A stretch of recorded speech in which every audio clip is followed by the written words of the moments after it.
Salut les potos! Donc une fois n'est pas coutume, je vais essayer de vous faire une petite vidéo où je vous mets les mérites de la pêche sous-marine de la surface. Alors pourquoi la pêche sous-marine de la surface? Elle ne nécessite aucune condition particulière physique. On n'a pas besoin de descendre à des profondeurs abyssales. On n'a pas besoin de tenir son souffle plusieurs minutes. Et donc c'est à la portée de tous. Le matériel, on n'a pas besoin d'avoir un matériel hyper sophistiqué. Et là, je vais vous présenter une vidéo où tous les poissons que je vais prendre dans cette vidéo, je les prends de la surface. Voilà, ça représente 3 petites sorties. Les 2 premières sorties, si je pêche de la surface, c'est uniquement parce que mes oreilles ne passaient pas bien. La dernière sortie, c'est une mise à l'eau comme à l'habitude. C'est lors d'une mise à l'eau, avant de partir sur mes spots, je vais sur des petits écueils qu'il y a au début, en me mettant à l'eau. Je vais jeter un petit coup d'œil. Il y a toujours quelque chose qui traîne. Et bon, là, ce matin-là, c'était une grosse dorade.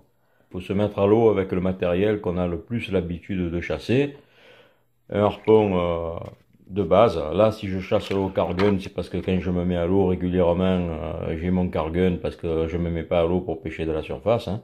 Là, c'était l'occasion qui a fait le larron. Les palmes les plus simples qui puissent exister sur le marché. Pas besoin d'avoir du carbone pour pêcher de la surface. D'ailleurs, le carbone, c'est un petit peu néfaste pour la pêche de la surface parce que le son, quand elle tape, il est métallique. Et ce son, il va se répercuter très loin. Quand le son il se répercute très loin, le poisson, après, il vous entend venir. Quand on se met à l'eau, le plus souvent possible, il faut mettre toutes les conditions de son côté. En premier, il faut connaître la zone. Ça, c'est la base. Avoir été nager, avoir été se balader. On part plus fort quand on connaît la zone. C'est vrai que le soleil, il est mieux dans l'eau d'eau que de face. Parce que le soleil dans l'eau d'eau, il va d'abord, le poisson il est ébloui, vous allez voir le reflet du poisson dans l'eau de loin et ça va vous aider. Mais par contre, s'il y a une petite profondeur de 5-6 mètres, selon l'heure de la journée, l'ombre elle va être totalement projetée en avant et votre ombre elle va vous précéder. Et donc si votre ombre elle vous précède, automatiquement le poisson il va la voir et il va s'enfuir. Donc l'idéal c'est d'avoir le soleil sur le côté. Mais encore mieux, c'est qu'il n'y ait pas de soleil du tout, c'est-à-dire qu'il y ait un temps à la pluie, et ça, c'est pas, ça arrive. Avoir une drisse flottante, c'est la base. Et rien avoir de pendu à la bouée. Parce que si vous avez une bouée avec beaucoup de choses qui sont pendues, le poisson, il va vous entendre que si vous voulez attraper du poisson dans la surface, il va falloir être très très très discret. Le moindre bruit, il est rédhibitoire et vous prendrez rien du tout. Le poisson, il vous entend arriver, c'est trop tard. Il n'y a que 2 façons de prendre le poisson, quelle que soit la technique que vous utilisez. Soit le poisson, il vient vers vous, soit c'est vous qui allez vers le poisson. Donc c'est pas compliqué, vous pouvez utiliser toutes les techniques que vous voulez. La méthode, c'est soit il vient vers vous, soit c'est vous qui allez vers lui. Là, pour la pêche de la surface de ces vidéos, j'ai utilisé 2 techniques. La première, c'est la technique de l'indienne. Voilà. Et ensuite, l'agachon. On peut faire un agachon de la surface. Si on est bien caché, si on est bien couvert derrière une roche ou derrière de la posidonie. La grande difficulté, ça va être d'approcher le poisson. Et il va falloir s'approcher le plus près possible pour pouvoir le surprendre. Parce que l'indienne, avant tout, c'est surprendre le poisson. C'est pour ça que cette pêche de la surface, elle va vous apprendre quasiment tous les petits automatismes qu'il faut savoir pour approcher le poisson ou pour le faire venir à soi. Donc c'est la base. Si on veut faire de la pêche sous-marine, la première des choses, c'est essayer de comprendre le poisson, comment l'approcher ou comment le faire approcher.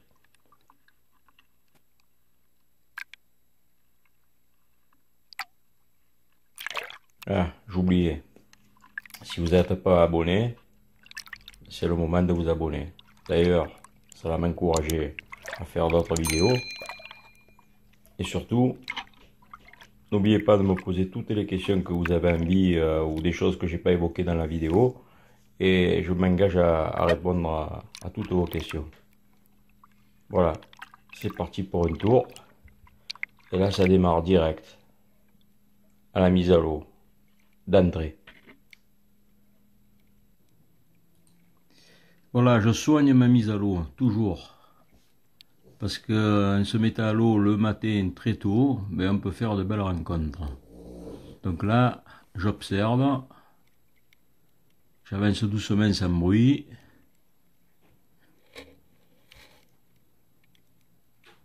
J'évite de cogner le harpon sur les rochers. Pas de bruit avec les palmes. Là, le bruit, il est en direct. Vous entendez en live le bruit que je peux faire en me mettant à l'eau. Donc j'observe. Je viens de voir là-bas, à gauche du rocher, j'ai vu briller. C'est soit une dorade, soit un sard. Voilà, vous voyez là. Donc je peux pas aller de front parce que sinon il va me voir. Donc je sors de son champ de vision. Et j'espère que le rocher il va masquer mon approche. Donc j'avance à couvert. Je pense que c'est un sard. Mais ils peuvent être nombreux. Visiblement il doit y en avoir qu'un. Voilà. Je vais pas attendre longtemps. Dès qu'il est à portée de tir, je lâche la flèche. Voilà, c'est parti.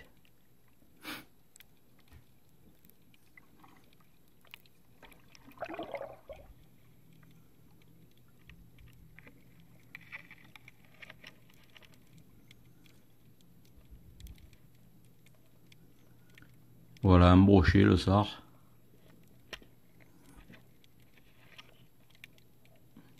La partie de pêche commence bien.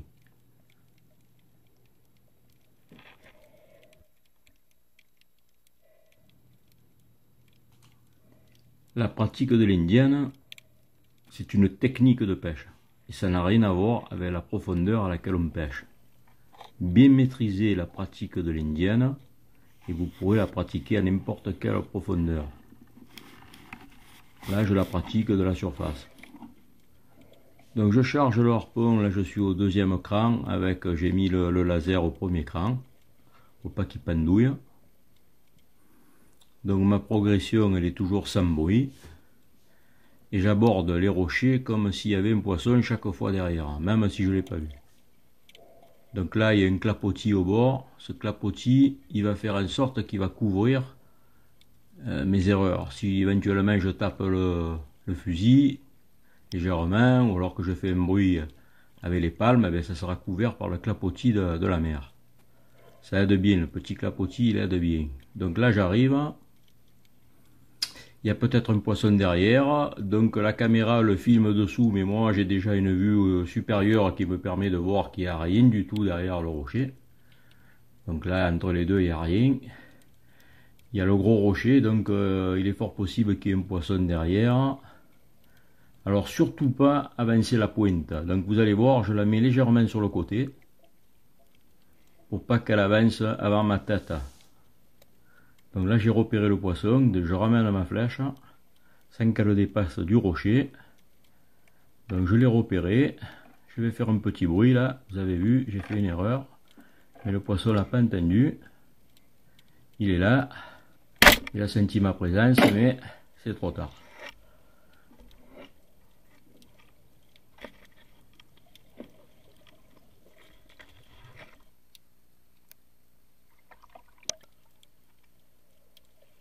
Diplodus sargus, le sard commun, l'espèce la plus courante en Méditerranée.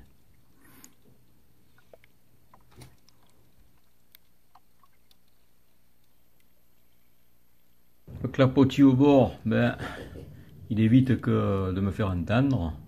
Je progresse avec la main. J'évite de palmer un maximum pour pas faire de bruit. Là, j'arrive en pointe du rocher, il y a de fortes chances qu'il y ait un sard qui soit derrière. Donc j'observe. Et là sur ma gauche, je vois un sard. La caméra ne peut pas le filmer, mais je le vois. Donc je vais reculer pour sortir de son champ de vision. Donc reculer, c'est un bon mouvement qu'il faut pratiquer en chasse sous-marine.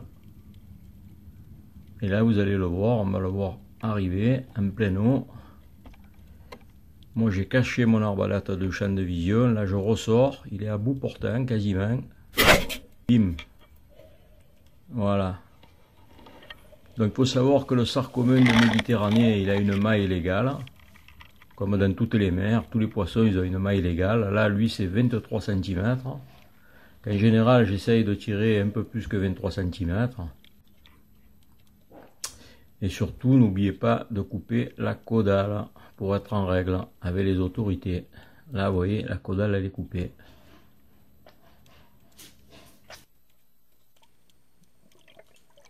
Quelle que soit votre façon de pêcher, il faut toujours être au ralenti dans l'eau, être zen, être cool. Parce qu'un mouvement brusque, il va faire partir le poisson. Donc moi, ma devise, c'est quand je suis dans l'eau, ben, je suis au ralenti.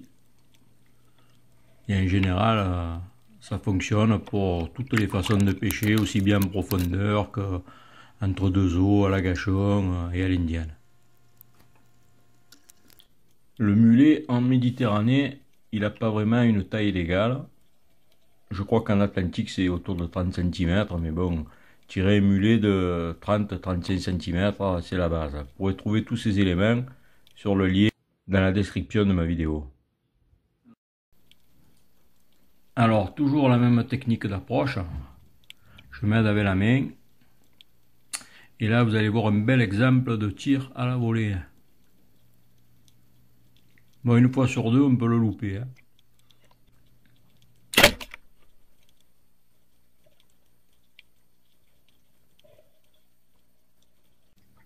Alors, la totalité du poisson que j'ai pris autour de la ceinture, je l'ai pris de la surface. Donc, j'avais les oreilles qui passaient pas bien. Je me suis improvisé de la surface avec le matériel que j'ai l'habitude, avec lequel j'ai l'habitude de chasser, le cargun, les palmes carbone et tout. Et si vous devez le faire, un simple harpon de base avec lequel vous êtes bien à l'aise et des palmes toutes simples, classiques, ça fait largement l'affaire.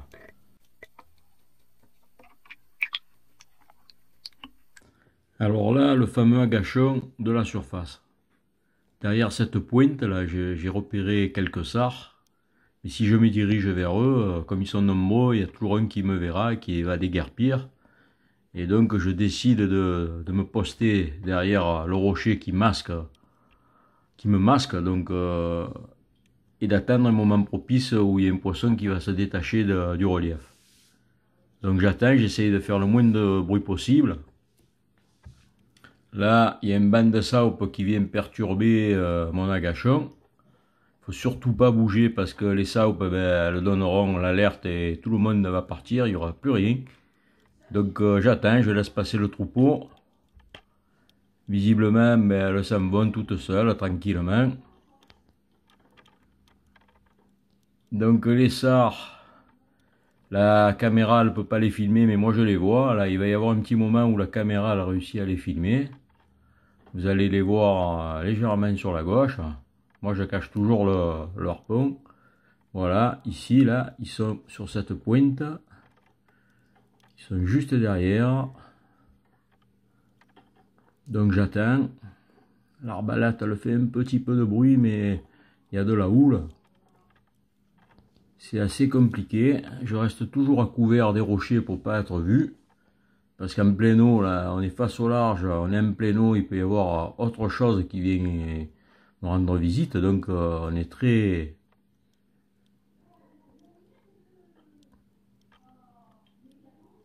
concentré. Donc les sards, je les vois, je commence à les voir. Là, vous les voyez, il y en a un paquet, il y en a un ou deux qui doivent dépasser le kilo là-dedans. Mais mon attente, elle va être perturbée par un poisson que j'avais pas prévu. Voilà, le mulet. Et là, j'ai pas le choix. Je suis obligé de le tirer parce que lui, de toute façon, il se dirigeait vers moi, il m'aurait vu et il aurait fait partir tout le monde. Donc il a fini sur la ficelle. Donc en général, quand je prends du poisson, je perds pas trop de temps à l'achever direct. Et deux solutions, soit vous coupez la caudale de suite, soit vous la coupez avant de sortir. Moi je trie toujours le poisson. Je l'écaille, je le vide avant de rentrer à la maison. Toujours. Voilà, là c'est un bel exemple, être calme dans l'eau, tout en restant concentré. Le rocher, là je suis à couvert de rien du tout, mais comme je suis calme et que je ne fais pas d'à-coups, il y a un sard qui va sentir ma présence, mais j'ai pu m'approcher à portée de tir, et il finira embroché sur la flèche.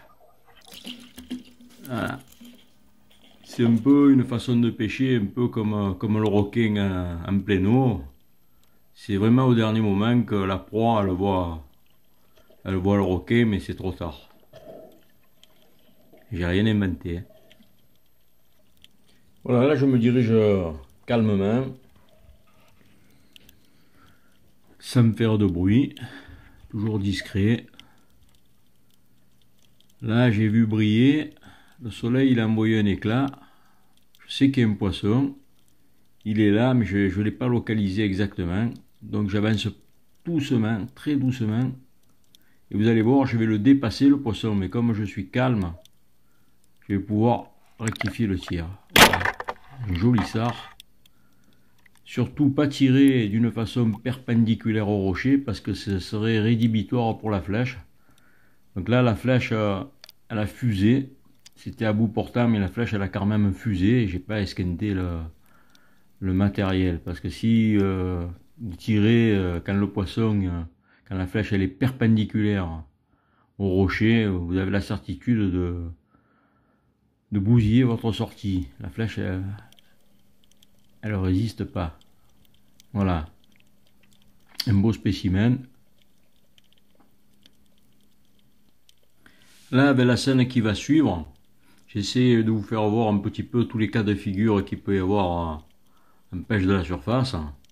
C'est la pêche de la surface sur les tombants. Donc là, on est face au large. D'abord, on prend soin de regarder qu'au large, il n'y a rien.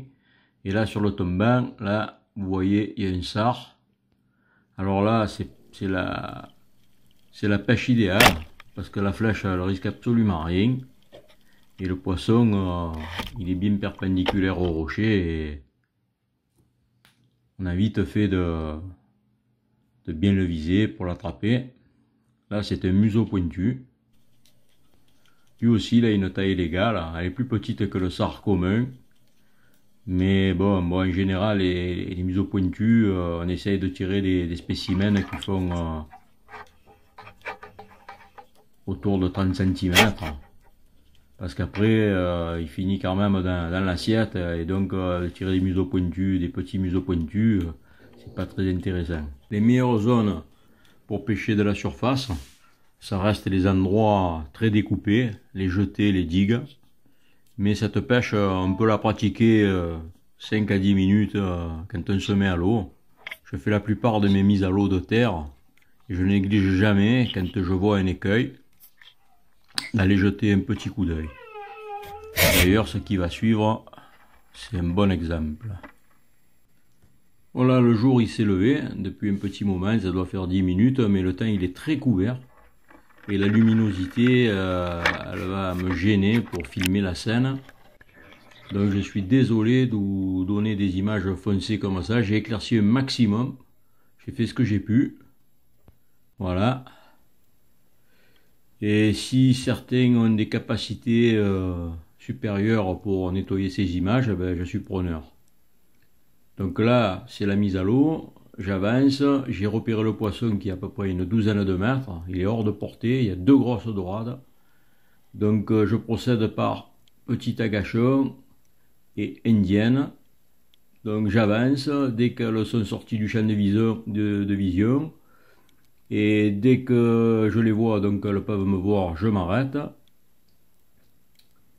Donc ce sont de très très grosses dorades qui sont là, qui réagiront au moindre bruit.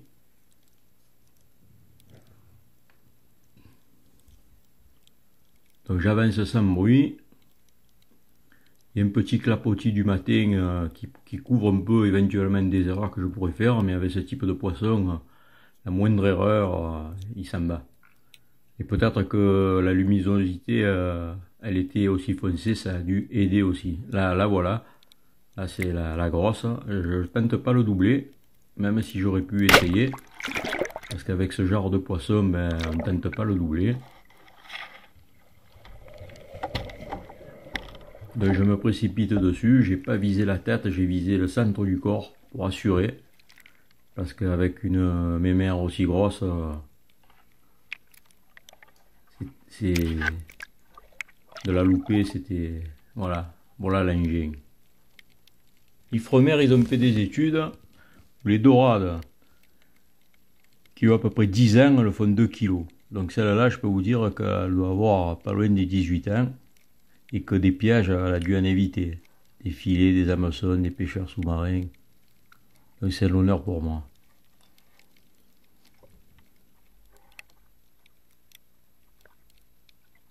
Cette mise à l'eau, elle est gagnante. Et surtout, l'indienne de la surface, elle a payé. Donc là, on peut la voir. Elle va figurer dans une petite vidéo des pêcheurs du cœur. J'ai envoyé un petit rush à Mathieu Ferreira, les pêcheurs du cœur. Je vous conseille d'aller sur sa page, les pêcheurs du cœur, pour aller voir ses vidéos et pour l'encourager, parce qu'il y aura un petit film qui va circuler dans les hôpitaux pour un petit peu égayer la vie des enfants malades avec leur famille qui partagent de durs moments. Et Mathieu Ferreira, ben, c'est le spécialiste de cette dorade. Bon, eh ben, je m'en suis servi pour faire un petit scénario et envoyer une petite vidéo d'1 minute. Lui, il est chargé de faire des montages avec Cédric Mehu. Et donc, ben, je profite d'ailleurs cette vidéo, je vais leur dédier. Et je vous engage à aller sur la page Facebook Les Pêcheurs du Cœur. Voilà, j'espère que cette vidéo, ben, elle vous aura plu. Vous avez passé un bon moment. N'hésitez pas à poser toutes les questions qui vous passent par la tête.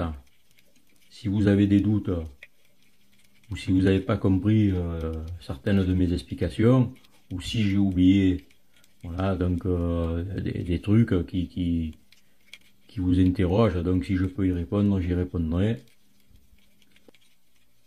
Ça fait des années que je suis passionné de pêche sous-marine. Je pourrais rester des heures en train de pêcher, des heures en train de visionner des vidéos. Et je vois que si toi tu es encore là, c'est que tu dois bien être passionné toi aussi. Alors, tu n'as plus qu'une chose à faire. Si tu n'es pas déjà abonné, ben, il te reste une chose à faire, c'est de t'abonner. Et n'oublie pas de cliquer sur la petite cloche si tu veux voir mes prochaines vidéos. Allez, ciao ciao.